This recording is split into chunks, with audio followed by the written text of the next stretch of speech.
Bonjour à toutes et à tous, c'est Darksuba, j'espère que vous allez bien et aujourd'hui on se retrouve pour une toute petite vidéo où nous allons parler des formes de combat au sabre laser. Avant de commencer, je vous invite à lâcher un petit pouce bleu comme d'hab, ça me ferait extrêmement plaisir et n'hésitez pas pour tous les nouveaux à venir vous abonner en activant la cloche de notification si vous aimez le travail, la qualité de mes vidéos. Et sur ce, moi je vous souhaite un très bon visionnage.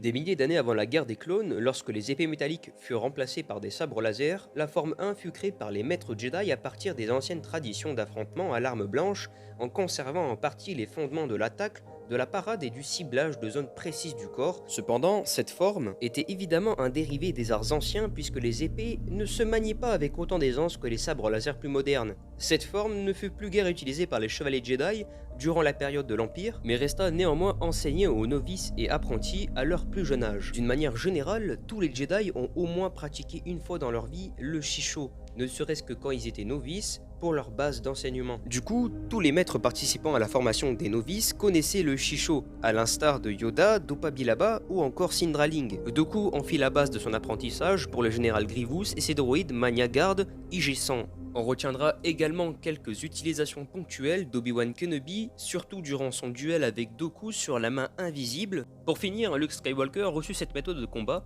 au tout début de sa formation par Obi-Wan Kenobi. Dans Un Nouvel Espoir, c'est dans le Faucon Millennium qui s'entraîna en présence du vénérable maître Jedi.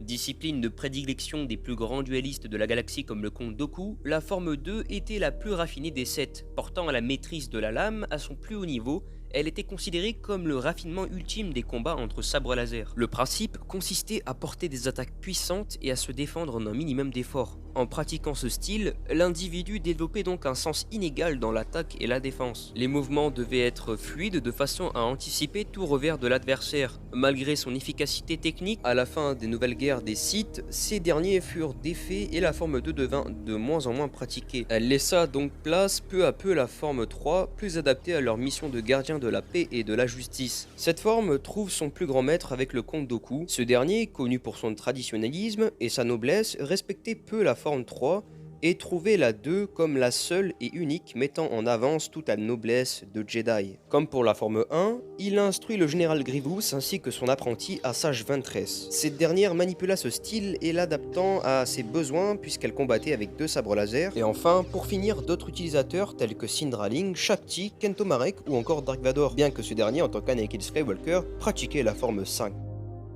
Développée suite à l'expansion massive des blasters dans la galaxie, la forme 3 fut adoptée par la majorité des Jedi dans les dernières décennies de la République, car permettant une protection maximum face aux tirs énergétiques grâce à son style composé de mouvements brefs et efficaces.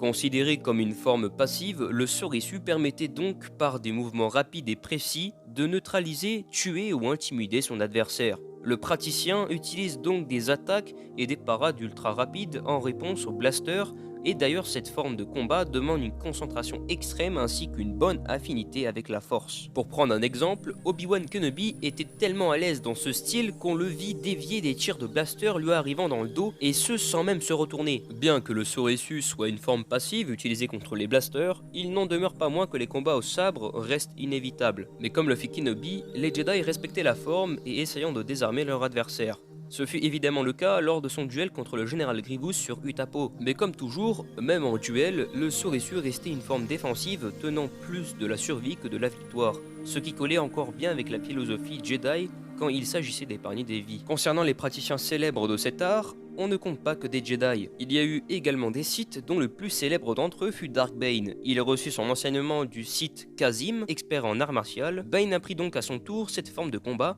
à son unique apprenti de l'ordre Sith, Dark Zana. La pratique de cet art atteint son apogée durant la guerre des clones, ce qui permit à de nombreux Jedi de survivre. C'est notamment vrai durant la bataille de Geonosis, dans la grande arène d'exécution où les Jedi durent repousser d'innombrables tirs de blaster, ou même encore quand l'ordre 66 fut déclenché. Le grand formulateur Sindralig était évidemment un fin praticien comme pour toutes les autres formes, et le meilleur praticien restera à jamais Obi-Wan Kenobi, qui mit à bas Grievous grâce au Soresu.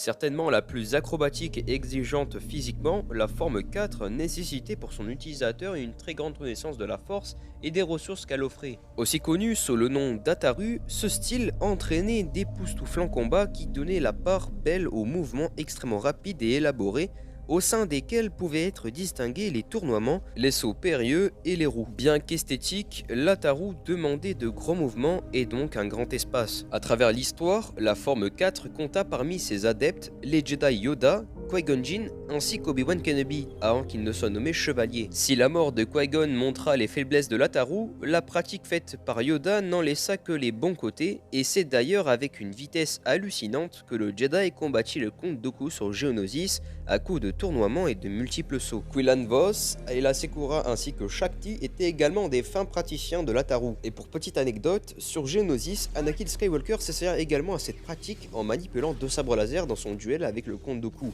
Mais malheureusement, vous savez comment il finit.